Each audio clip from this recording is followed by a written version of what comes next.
2029కి single okay పోటీ చేసే అవకాశం మనకు ఉంటుంది. Right okay okay okay Vijay single గా పోటీ చేసే అవకాశం విజయ్ ఉంటుంది. ఆయన ఎవరితో లేదనుకో కలిసి వాళ్ళు పోటీ ఎప్పుడు చేస్తే కూడా సింగిల్ వీళ్ళకెందుకు? పోటీ చేయరు. ఉమ్, వాళ్ళు ఏమంటారు? ఎప్పుడు కూడా సింగిల్ పోటీ చేసే అవకాశం ఉంటుంది. నేను ఇంకా అదే కూడా చెప్తాను, రీఆర్గనైజేషన్ రీకనెక్టివేట్ చేయాల్సిన బాధ్యత ఓకే. టీడీపీకి ఉంది, జనసేన పార్టీకి. ఎందుకంటే టీడీపీ పార్టీ పెట్టినప్పటి నుంచి ఇప్పుడు వాళ్ళు కూడా సింగిల్ గా పోటీ చేయాలి. ఓకే. పవన్ కళ్యాణ్ గారు కూడా సింగిల్ గా పోటీ చేయాలి. సింగిల్ గా పోటీ చేసే స్థాయికి జనసేన బీజేపీ ఎదగాలని మనస్ఫూర్తిగా కోరుకున్నా. దానికి జగన్మోహన్ రెడ్డి గారిని ఆదర్శగా తీసుకోండి. జగన్మోహన్ రెడ్డి గారి ద్వారా ట్రైనింగ్ చేయండి. ఓకే. జగన్మోహన్ రెడ్డి గారు మీకు ఓకే. ట్రైనింగ్ ఇస్తారు. జగన్మోహన్ రెడ్డి గారు మీకు ట్యూషన్ చెప్తారు.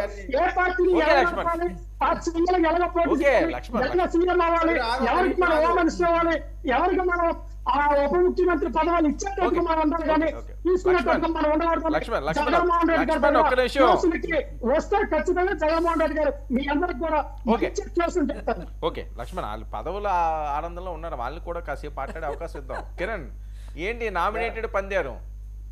సార్, నామినేటెడ్ పదవులు అనేది వాస్తవంగా చాలా కత్తి మీద సాము లాంటి సమస్య. ఎందుకంటే కూటమి ఉంది, తర్వాత ఎన్నికలకు ముందు కొంతమంది, అంటే ఎన్నికలకు 2 రోజుల ముందు నుంచి 4 రోజుల ముందు వరకు చాలా మంది జాయిన్ అయ్యారు.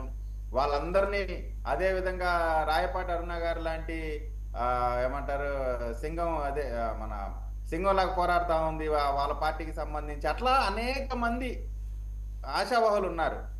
అయితే వాళ్ళందరినీ కూడా ఎట్లా అకామిడేట్ చేస్తారు ఏంటి అనే దాని మీద అయితే చాలా ఎక్సర్సైజ్ జరుగుతుంది. అందుకే లేట్ అవుతా ఉంది. ఖచ్చితంగా అన్ని సామాజిక వర్గాలకి న్యాయం చేస్తూ అన్ని పార్టీలకి, అటు బీజేపీ, జనసేన, తెలుగుదేశం కార్యకర్తలకు కూడా, నాయకులు కూడా ఇబ్బంది లేకుండా ఒక మంచి లిస్ట్ వస్తుందని మేము ఆశిస్తా ఉన్నాం. రెండోది, లక్ష్మణ్ గారు చెప్తా ఉన్నారు ఒంటరిగా పోటీ చేసి జగన్మోహన్ రెడ్డి గారి లాగా ఎదగాలని. జగన్మోహన్ రెడ్డి గారి లాగా ఎదగాలని ఎవరైనా కోరుకుంటారండి? 11 స్థానాలకు పరిమితం అవ్వాలని ఎవరైనా కోరుకుంటారా? పాపం ఏదో 23 స్థానాలకు పరిమితం అయ్యారు మీరు. ఒక సినిమా ఉంది, 23 స్థానాలు వచ్చాయన్నా మీకు. ఒక్క నిమిషం ఆగు. కొత్తలతో పోటీ చేసిన 23 స్థానాలు వచ్చాయి. సింగిల్ గా 11 వచ్చాయి మాకు. ఓకే. ఎదుటోళ్ళు అందులో ఒక సన్నివేశం ఉంటది, నన్ను తిట్టారంటే ఏమని తిట్టారా అంటే ఇది రాయి అని తిట్టారంట, అట్టుంది అని చెప్పేయన్ని.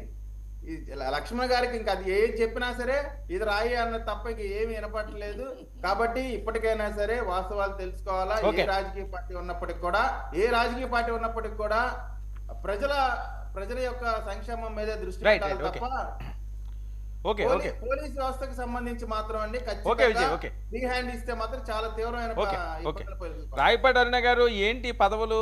10 సంవత్సరాల నుంచి జెండాలు మోసిన వాళ్ళు, కష్టపడ్డ వాళ్ళు చాలా ఆశగా ఎదురు చూస్తున్నారు. ఏ లిస్టు చూసినా మీ పేరు కనిపిస్తున్నాయి, కొన్ని మాయమైపోతున్నాయి. అసలు ఏంటి లిస్టులు మాయాజాలం ఏంటి? ఎక్కడి నుంచి లీక్లు వస్తున్నాయి? ఫైనల్ లిస్ట్ ఏవైనా రాయపాటి అరుణ గారు రివీల్ చేస్తారా? సార్, ఏ లిస్ట్ లో చూసినా నా పేరు రావటం ఏమో నాకు తెలియదు, కానీ లిస్ట్ లో ఎంత మంది ఉన్నా ఒక్క నన్ను మాత్రమే వైరల్ చేస్తున్నారు సార్. కింది స్థాయి నుంచి పై స్థాయి వరకు గ్రామాల్లో కూడా రాయపాటి అరుణ గారికి ఈ పదవి ఆ పదవి అని చెప్పేసి అది నాకు చివరికి ఎఫెక్ట్ అయితే భయం వేస్తుంది. దయచేసి ఈ ఫేక్ లిస్టులు వదలటము, దాంట్లో ఏ అవంశమైంది నా పేరుని యాడ్ చేయడము